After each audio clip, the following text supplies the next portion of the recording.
In Colombia, power doesn't belong to the strongest man. It belongs to the one who understands fear and knows exactly when to use it.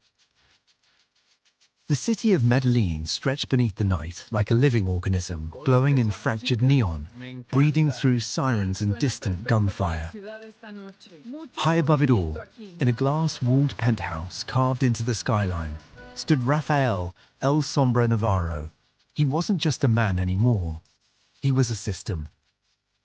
Every shipment that crossed the mountains, every deal whispered in backroom bars, every drop of blood spilled in the streets, it all traced back to him. People didn't say his name loudly. They didn't need to. In Medellin, silence spoke louder than fear, and Rafael had mastered both. He stood still, looking out over the city he had built from nothing. Years ago, he was just another street runner, invisible, disposable. But Rafael understood something early. Chaos wasn't something to fear, it was something to control. And now, he controlled everything.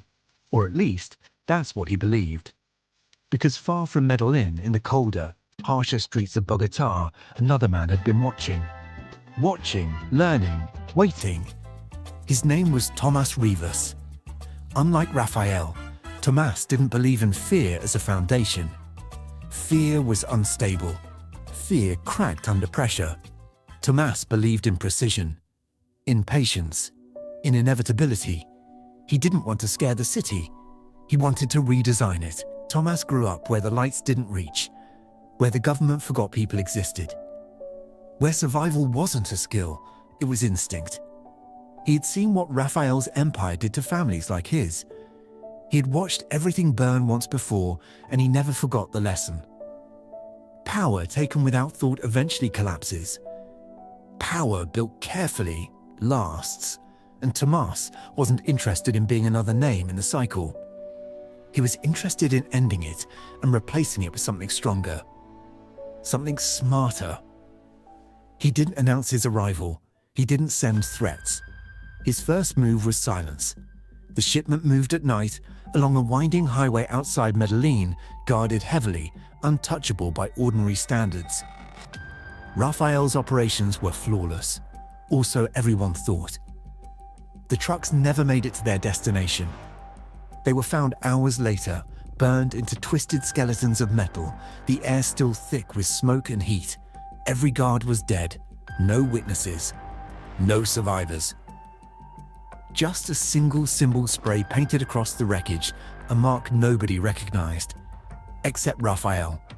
He stared at the image longer than anyone expected. Then, slowly, he smiled. Not because he was amused, but because, for the first time in years, someone had done something interesting. Inside the city, tensions spread like wildfire. Rafael's right hand, Bruno El Martillo Cortez, wanted immediate retaliation. Bruno was built for violence, broad-shouldered, relentless. A man who believed every problem could be solved with enough force.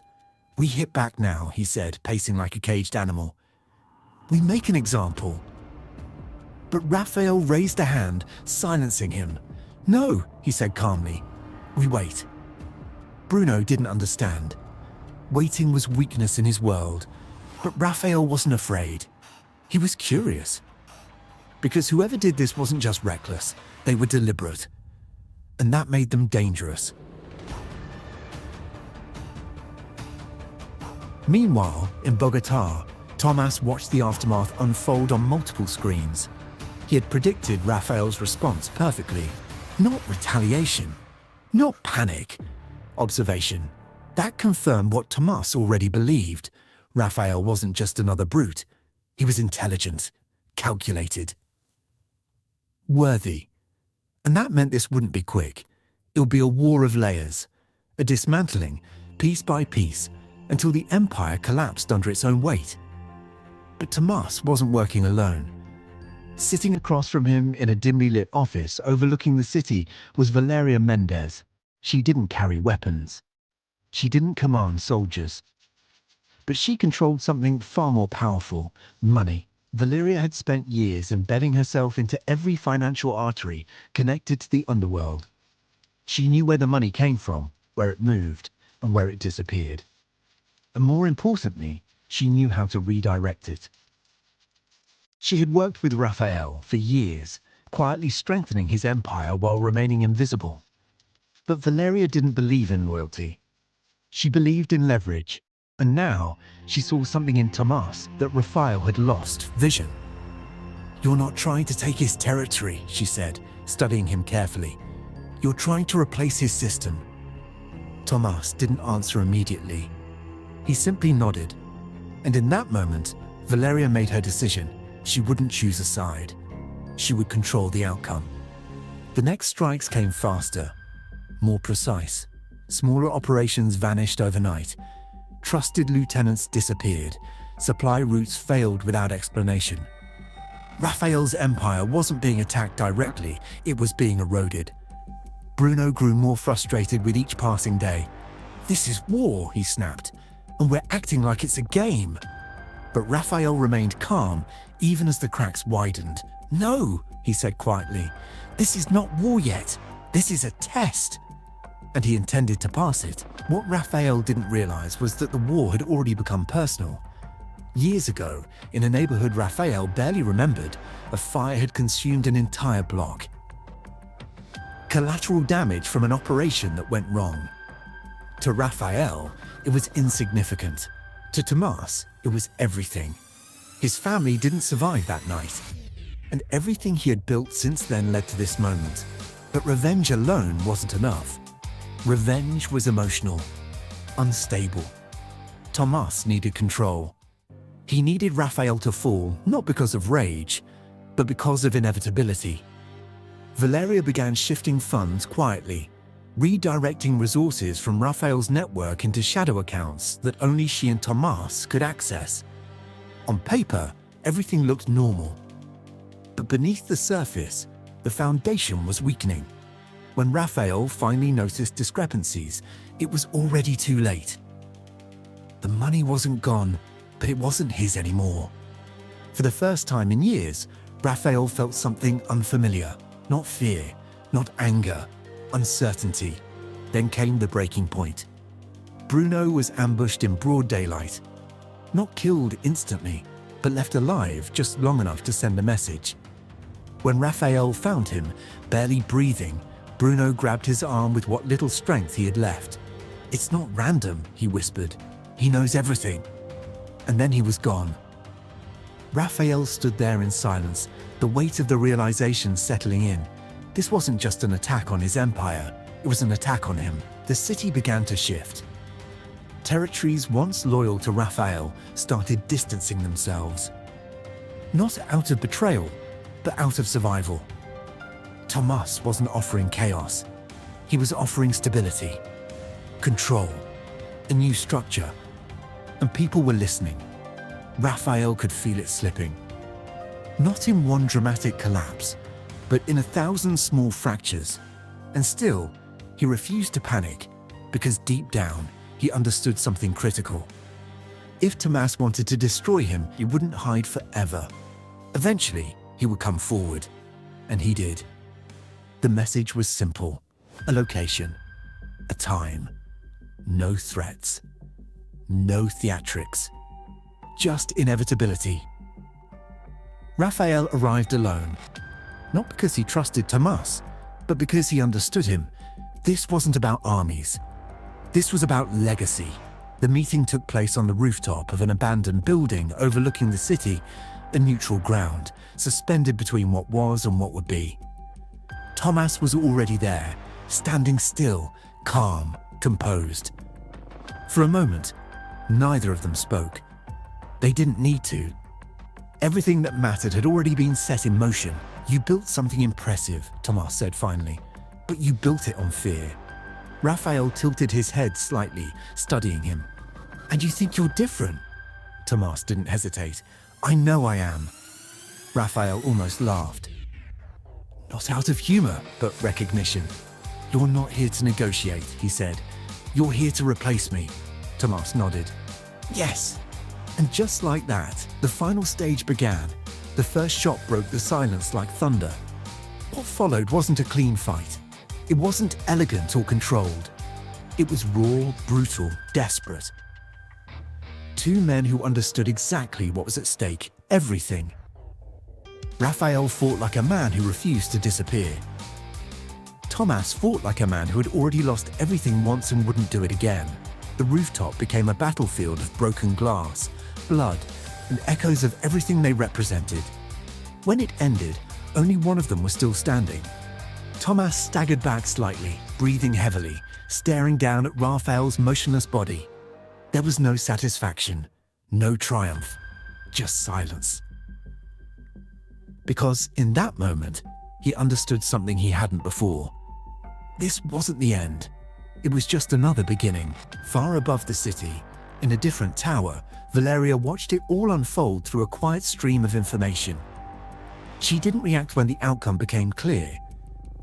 She simply closed her laptop and stood, walking toward the window as the first light of dawn crept across the skyline. The city hadn't changed. It never did.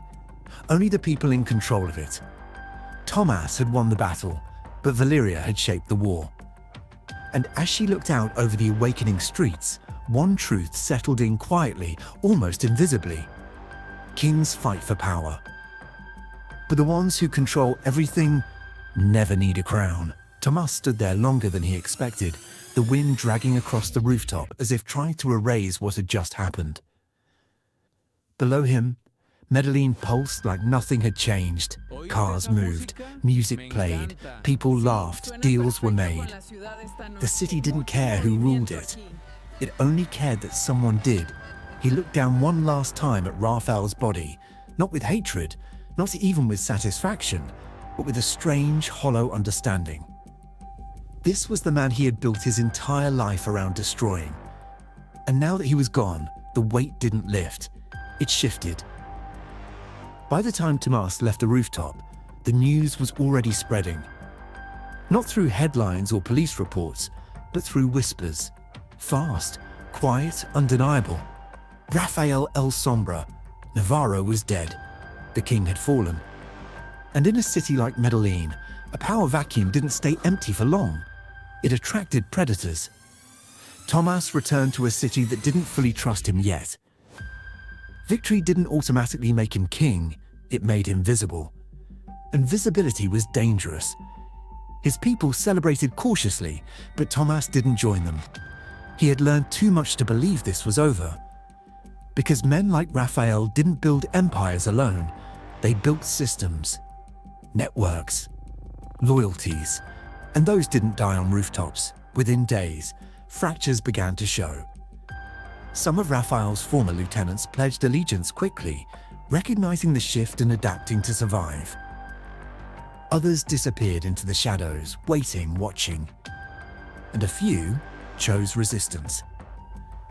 Small, scattered attacks started surfacing, nothing coordinated, nothing powerful, but enough to remind Tomás that control wasn't inherited.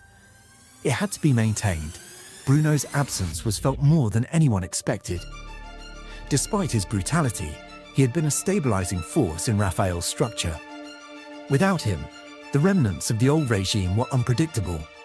That unpredictability irritated Tomás. Chaos was inefficient. It slowed everything down. And Tomás didn't intend to spend years consolidating power. He wanted transformation, and he wanted it fast. Valeria Mendez watched all of this unfold from her glass fortress in Bogotá, untouched and perfectly positioned. She had already begun restructuring the financial channels, reinforcing Tomás's rise while quietly ensuring that nothing traced directly back to her. Control wasn't about visibility. It was about influence without exposure. And she was very good at remaining unseen.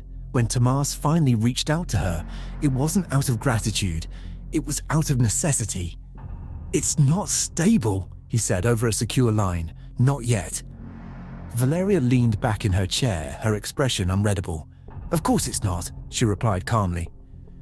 "You removed the head. Now you have to rebuild the body."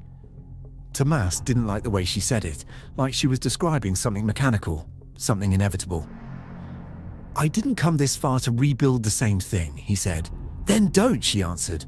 "But understand this Systems don't disappear, they evolve. If you don't shape it, someone else will. That someone else revealed itself sooner than expected.